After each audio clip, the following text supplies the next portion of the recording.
રાણપુર શહેરમાં પ્રવેશનો મુખ્ય રસ્તો બિસ્માર પુલ પાસે વળાંકમાં ખાડાઓથી અકસ્માતનો ભય। બોટાદ જિલ્લાના રાણપુર શહેરમાં પ્રવેશ કરવા માટેનો એકમાત્ર મુખ્ય માર્ગ તથા પુલ હાલ અત્યંત બિસ્માર હાલતમાં હોવાને કારણે વાહન ચાલકો અને સ્થાનિકો પ્રજામાં ભારે રોષ ફેલાયો છે। આ રસ્તો રાણપુર તાલુકાના અનેક ગામોના નાગરિકો, સરકારી અધિકારીઓ, કર્મચારીઓ તેમજ ઇમરજન્સી સારવાર માટે હોસ્પિટલ જવા આવવા માટે અત્યંત મહત્વનો છે। રાણપુરના એકમાત્ર પુલના વળાંક પાસે મોટા ખાડાઓ પડી જતા વાહન ચાલકોને મજબૂરીએ રોંગ સાઈડમાં વાહન ચલાવવું પડે છે, જેના કારણે અકસ્માતની ગંભીર ભીતિ ઊભી થઈ છે। સ્થાનિકો જણાવે છે કે આ જગ્યાએ અગાઉ પણ અકસ્માતો થઈ ચૂક્યા છે, છતાં તંત્ર દ્વારા ફક્ત તાત્કાલિક અને ઉપરછલ્લું સમારકામ કરી સંતોષ માનવામાં આવે છે। આવા પેચવર્કથી 1-2 મહિનામાં ફરી ખાડાઓ ઊભા થઈ જાય છે। વાહન ચાલકો અને ગ્રામજનોએ ચેતવણી આપતા જણાવ્યું છે કે જો વહેલી તકે રસ્તાનું કાયમી સમારકામ નહીં કરવામાં આવે તો ભવિષ્યમાં ગંભીર અકસ્માત સર્જાઈ શકે છે। તંત્રની બેદરકારી ચાલુ રહી તો મજબૂરીમાં જાતે રસ્તાનું સમારકામ કરવાની ફરજ પડશે તેવી પણ લાગણી લોકો વ્યક્ત કરી રહ્યા છે। ઉપરાંત રાણપુર પુલની હાલત પણ અત્યંત જર્જરિત બની ગઈ છે। પુલની સ્થિરતા, સ્ટેબિલિટી તપાસ માટે તંત્ર દ્વારા અંદાજે 5 મહિના પહેલા સંપર્ક લેવામાં આવ્યા હતા, પરંતુ આજ દિન સુધી તેનો રિપોર્ટ જાહેર કરવામાં આવ્યો નથી। જો પુલના સ્ટેબિલિટી રિપોર્ટ વિના કોઈ દુર્ઘટના સર્જાય તો મોટી જાનહાનિ થવાની ભીતિ વ્યક્ત કરવામાં આવી રહી છે। લોકો તાત્કાલિક રિપોર્ટ જાહેર કરી જરૂરી સમારકામ કરવા માંગ કરી રહ્યા છે। આ મુદ્દે રાણપુર બાર કાઉન્સિલના પ્રમુખ એડવોકેટ શ્રી ચાપરાજભાઈ ડોડિયાએ જણાવ્યું હતું કે રસ્તા અને પુલ બંને અત્યંત ગંભીર બાબત છે। તંત્રએ વહેલી તકે યોગ્ય સમારકામ કરી કોઈપણ પ્રકારની જાનહાનિ ન થાય તે માટે જવાબદારીપૂર્વક પગલાં લેવા જરૂરી છે। રિપોર્ટર હનીફભાઈ જાંગડ, રાણપુર।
મારું નામ પ્રતાપસિંહ કનુભા ડોડિયા, નાની વાવડી, અને અહીંયા આવી સરપંચ તરીકે સેવા આપું છું। ડોડિયા સાહેબ, રાણપુરના રોડના ખાડા અવારનવાર માલ મકાન વિભાગ દ્વારા બોલવામાં આવે છતાં ખાડા એ પ્રકારના રહે છે, તો આ બાબતમાં આપણે શું કહ્યું?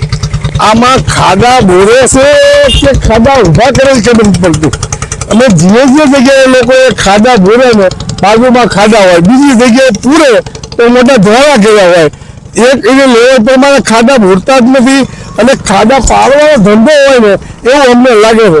કોઈ પણ જાતનો આને કે ઉરું છે જ નહીં કે ભાઈ ખરેખર રોડ રસ્તા કેટલા એક્સિડન્ટમાં મળે છે। આ મારી ગાડી આવતા તો રહી ગઈ, કારણ કે ખાડો તારો એકદમ મારી સાઈડમાં લઈ ગયું ટ્રેક્ટર, હવે એને ખબર નથી સાયલેન્ટ નો એટલે આવી રીતે કેટલા નુકસાન થાય છે અને આ લોકો ક્યારે જાગશે? 2-3 માણસો મારશે પછી આ દર છે. આની પહેલા પણ મિલિટરી રોડ ઉપર રિક્ષા અને બાઇક વચ્ચે અકસ્માત થયો હતો, છતાં પણ ખાડાના કારણે આ તકલીફ થાય છે. તો પબ્લિક આના માટે શું કહેવું? પબ્લિક સાહેબ ત્રાસી ગઈ છે. પબ્લિક ને હવે આવડા લોકો હારતા નથી. હજી આવડા પણ આમાં મને તો એ નહીં લાગે છે કે સરકારના ચૂંટાયેલા પ્રતિનિધિઓ રાય નાખે છે, અધિકારી હારતા નથી. જે તે સમયે મુખ્યમંત્રી કહેતા કે આ હારતા નથી, કામ કરતા નથી. હવે આ કોને હારે? અને જો આમને હારે નહીં ને તો હું તો કહું આ સરકારને રજા આપવી પડે જનતાને. અને આમાં કોઈ એક્સિડન્ટ થાય કંઈ પણ થાય તો એનું એક્શન જે તે ડેપ્યુટી એન્જિનિયર કે એજ્યુકેટેડ એન્જિનિયર એની ઉપર ક્લેમ કરવો પડે અને વીમા કંપની એની ઉપર ક્લેમ કરવો પડે. આવી જવાબદારી ફિક્સ કરશે તો જ રોડ રસ્તા આમાં થાય અને કાયમ આ પરિસ્થિતિ રહેવાની છે. આની પહેલા પણ માર્ગ મકાન વિભાગ દ્વારા ખાડાઓ બુરવામાં આવ્યા હતા અને લોકો દ્વારા કહેવામાં આવ્યું કે ભ્રષ્ટાચાર થાય છે સમારકામમાં પણ. એ બારામાં આપનું શું કહેવું? એ મને બે ભાજપના કાર્યકરોએ કીધું હતું મેં ભૂલાવો એ ક્યાં ભૂલી અમને મહિમાં મળે છે અને આ ધંધો ને એમને જે ભ્રષ્ટાચાર જ છે અને ભ્રષ્ટાચારમાં નામ જે બનાવે કે ભાઈ એને આટલા કિલોમીટર એવી ભાષામાં ક્યાંક પેચ કરી લેતા.